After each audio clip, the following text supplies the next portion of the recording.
mais comme mag la te wóorul mën naa sëqat dee mën naa def jëmale ko rek kii ko sursi ko xam nga Khadim Bamba Diagne dafa mos a wax benn affaire ne Sénégal xale yi dañ koo bëgg a defar mu baax mag ñi ne du fi baaxee mais chaque jour rek histoire jox ko raison Khadim Bamba Diagne chaque jour rek histoire jox ko raison te ba mu koy wax boobu yàgg na mais chaque jour rek y a des faits yuy corroborer lam doon wax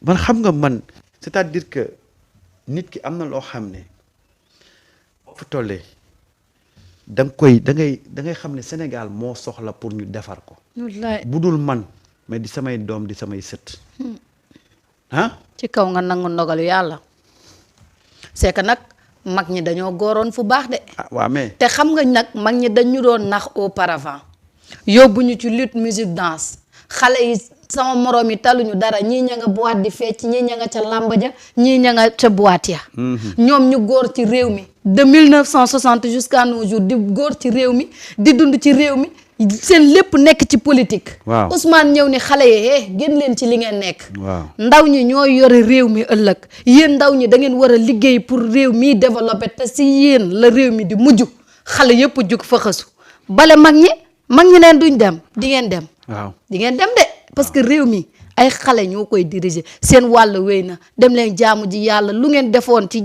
jamono yi ngeen talulee woon jaamu yàlla ndax politique ngeen jéem ko rattrapé wu waaye nekk fii bëgg a xëccoog ñun réew mi di ngeen retraite par force de gré ou de force di ngeen dem jaamu ji yàlla malheureusement xam nga Marieta réew mi nag c'est-à-dire que aujourd'hui waxuma la sax mais retraité mais de quelle façon et c'est ça qui est dangereux c'est ça qui est déplorable quand on voit des ñoo xam ne wax dëgg fa yàlla tey ñoom la ñu waroon boole ci sage yi tey ñoom la ñu waroon di consulter ñooy nekk tey ñu leen di convoquer ñu naan daw na ñu naan dugg na fii c'est grave c'est grave de c'est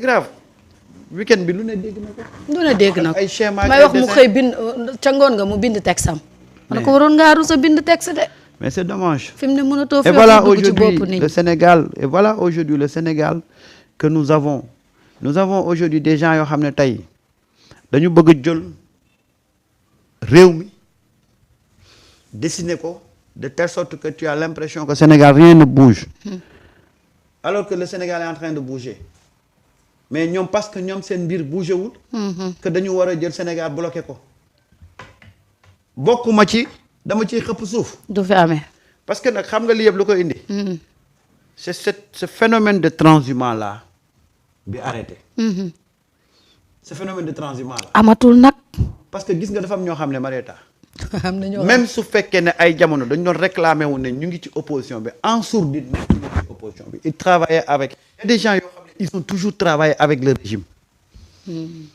Marieta xam nga coalition yi Macky Sall Benno Bokk Yaakaar parti yi fa nekkoon yëpp da leen doon fay waaw dégg naa ñun da leen doon fay Marieta dafa amoon ay conseillers spéciaux yoo xam ne dañu nekkoon dans l'ombre ils bénéficiaient des privilèges de l'État gis nga loolu nag dañ loolu la ñu mënta d'accord tey Pastef dafa am benn démarche de transhumance depuis que Pastef est venu mais y a pas de transhumance tey xool nañ fu nekk fan lañ war a prox ndoolu ba bokk ci pouvoir mais même bokk ci pouvoir sax taxul nga am privilège Pastef kay kenn rek leen rëcc waaw am na ko tata mi rek leen rëcc xaw ma fu mu leen jaar xaw ma daf leen sungufu xaw ma da leen reedu waaye moom bu roxlu doo ma xam ne mais xam nga fii day dem xam nga ñooñu li tax ñooñu tey seen transhumance les gens peuvent ne pas trop s'y attarder mooy dañu yortoon benn responsable étatique et puis c'est des gens yoo xam ne ils se sont contentés de leur poste de député kenn déggu leen ñu nekkoon di pasar xaas réew mi wala ay rapport épinglé leen donc ñooñu am na bu ko si épinglé tamit suñu 2 milliards yi la nga ko fàtte non boobu beneen cas la waaw boobu mu ngi ak mais rapport la rek waaw mais kooku mu ngi ak coalition yam kooku ñëwul Pastef non kooku duggoon waaw mi ngi coalition mais Pastef de waaw xam naa mais dafa ne buruxlu na ba dugg ci gouvernement ba nekk. conseiller boobu beneen cas la boobu beneen cas la. waaw mi ngi noonu man parce que boobu rëcc na leen de. waaw boobu beneen cas la moom daf leen rëcc beneen cas la moo tax nag gis nga ba mu ca waree seppeeku na ci. xam nga dañ ko ci seppi. waaw mais gis nga moo tax ma ne la une fois encore c'est malheureux pour que aujourd'hui tey des gens qui devaient être.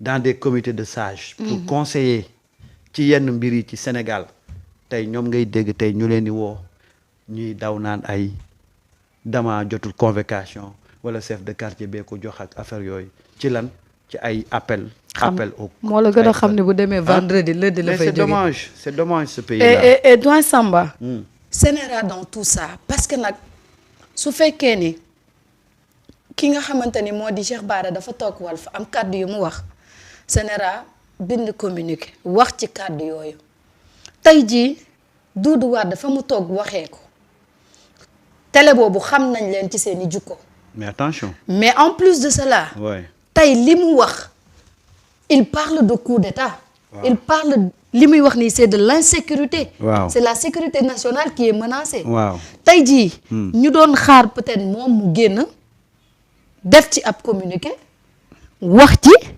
ni lii ak lii ak lii mais man gisaguma communiqué wala yow gis nga ko non gisuma ko mais est-ce que Sénéra mu ngi existé ba tey Sénéra mi ngi am ba tey kay non parce que xam nga temps yi tegoon nañ benn comité xawma lan ne moom mooy changer CNRA mais nekkagul en vigueur waaw man loolu mooy sama problème mais est-ce que CNRA continue à officialiser en tant que non mais loolu nekkagul en vigueur dañ ko annoncé waaw mais nekkagul en vigueur xam nga les Sénégalais ont constaté xam nga Marieta ñun dañ ko fi yàgg a wax et voilà le problème aujourd'hui de nos institutions Marieta nous avons des institutions qui peuvent régler tous les problèmes de ce pays-là mais nos institutions n'ont pas de problème les hommes qui incarnent ces institutions-là ñoom ñoo am problème pour lu gën a moyen grave mooy la sortie de Bara Ndiaye CNRA dafa génnoon papier waaw daal di mettre en demeure Walfadjri aujourd'hui pratiquement dañuy dem sax ba est-ce que CNRA mu ngi ci dëkk bi et voilà pourquoi nous on n'a pas un problème avec l'institution mais on a un problème avec le comportement des gens qui incarnent l'institution bu dee Samba la nga mettre ko en demeure bu dee Marieta la nga def silence radio waaw voilà le problème xam nga tey man du ma ne média bi wala média bi du ma leen wax loolu parce que média bu ci nekk da nga am sa agenda mais kuréel gi war a réguler loolu su demee ba bàyyi loolu autorité bi war a régler loolu bu demee ba bàyyi loolu moi je serai pas l'avocat du diable Marieta xam nga dafa am loo xam ne Marieta bu yàggee waa ba ji ba lay doon dénoncer nga fustiger nga mais en l'absence de résultat ou de sanction da ngay continuer di dénoncer mënoo ci tokk de mais fii ku ci nekk xam nañ say intention xam na li ñuy def bu ñu leen sanctionné dañ leen war a sanctionné bu leen sanctionné wala nag bon écoute mais ce que tu peux c'est dénoncer en tout cas li pour un fait moins grave que ça CNRA génn na mettre en demeure Walf dama jaaxle léegi nag situation bi on n'a pas entendu kuréel googu ngay wax noonu et pourtant c'est des faits gravissimes waaye waxuñu ci mais en dehors de Sénéra ñi woowee seen bopp entre guillemets ay société civile réew mi balaa kenn di ko déstabiliser di nga jaar ci ñun parce que dañoo xeexkat pour stabiliser ko jële fi Macky Sall indi fi ñeneen 54%. waaw tey jii yow su fekkee da nga ne tu es là pour la société te kenn délégué wu la ndax gisuma kenn ku la fi délégué nga forcé ñu sa bopp nga ne yow yaay société civile dañuy sëgg mais lii nii si nga war a wax waaw may tax Marieta waaw man réew mi moom xam nga lu tax circonstances yi c'est bien chaque étape rek nous renseigne ci qui est qui fait quoi lii mais daf lay won ne ñun li ñu doon wax ci société yi ñenn ci société civile tey daf ñu dëggal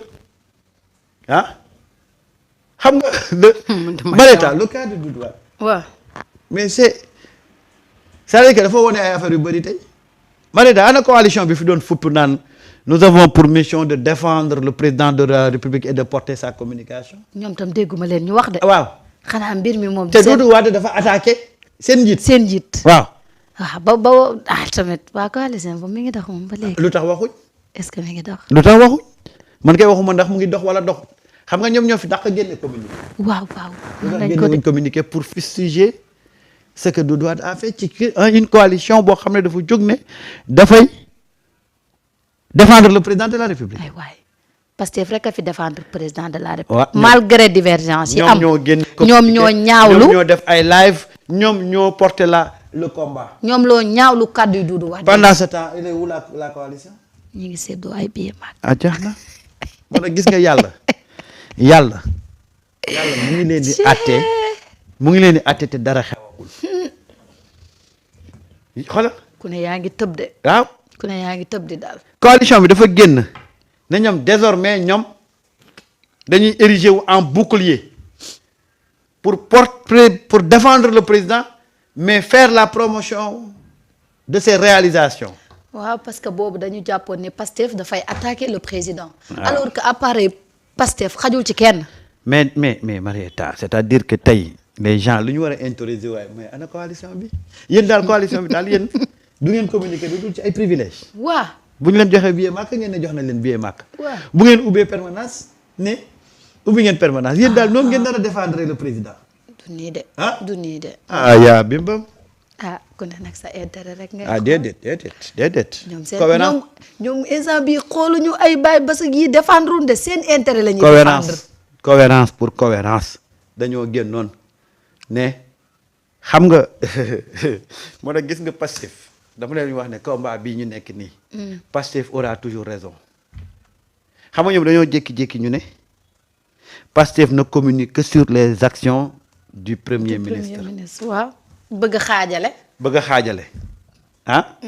dem di layee loolu ba ne léegi ñun nous avons mis cette coalition là. pour défendre le président mais pour porter sa communication. faire la promotion de ses réalisations. waaw tey kaaw Doudou Wade bi. waa Pastef ñoo jóg di défendre le président de. instant bii kay ñoom rek ngay dégg. ana waa coalition ba. ña nga ci biir màkk ya dafa am problème. ñu nga ci biir màkk waaw très bien drôle de façon de défendre le président. wala ñoom dañoo ànd ci li Doudou Wade wax wala ñoom dañoo ànd ci li Doudou Wade wax. xam naa rek dañ koo ñemewut wax. moo gis nga. moo tax gis nga fii. li Ousmane Sonko di wax léppay leer mais lépp a ngi leer. mi ngi leer de. après. ji fi nekk pour seen bopp ak ji fi nekk pour le président Diomaye. waaw mi ngi leer de. voilà c'est-à-dire que dama ko wax fii waxaat ko. photo yi dafa wàññeeku sax. mais lu ñuy photo. photo yi déet kenn photo wootut parce que mbir mi daa leeratut. recrutement yi daa arrêté temps yi. gisoo ñetti nit yeeg ñetti sièges yi. waaw ma ne xanaa sièges yaa ëpp nit ñi di. fële ca Saalum mënoon nañu wut ay xale sax ñu mottale ko. fële ca Saalum ñu ne xale yi ñoom ñooy pépinière bi war a ñëw. xale bu lay topp ci recrutement moo amatul parce que nag xam nga Pastef dafa innové. xam nga lu tax. Pastef daa am U12. U12 waaw. am U15. am U17. am U25. am U35 am U45. am U50 am U55 am U60 am U65 am U75 am U85 am U95. yow rek 85. catégorie yëpp léegi xam nga lan moo métti ci Pastef. mooy catégorie yëpp léegi Pastef da ciy compétir. ci xale bu la gën a ndaw boo waxee mun la Sonko mu sell mi. waaw xam nga Omar Pène daf ne. waaw football ci réew. bu club ya baaxee waaw équipe nationale ba dëgër. moo tax Pastef dëgër. Pastef dafa am ay club léegi am na ñuy compétir ci U12. Marieta te U12 bi nag dañoo mel ni ay robot buñ la fi attaqué day mel ni ay sànq la ñu nekk ci sa yaram wi. dëgg la de. U12 yi nga jógee fa dem ci U17 yi. duñ la may dara. waaw baax nañ dem. moo tax nag amuñ fu ñu recruter. Babacar Kane nee na ma bàyyil paay wax nga de war naa bàyyi paay parce que fii la Vito Gaye toog seen télé naan damay kokkali paay. non Vito génnal ci li nga nekk man Vito bu jigéen laa. gis nga ñoom Koura Diagne ni nga mel rek noonu laa mel. ñoom Koura Diagne ñooy U50 55 yeeg 53 yi.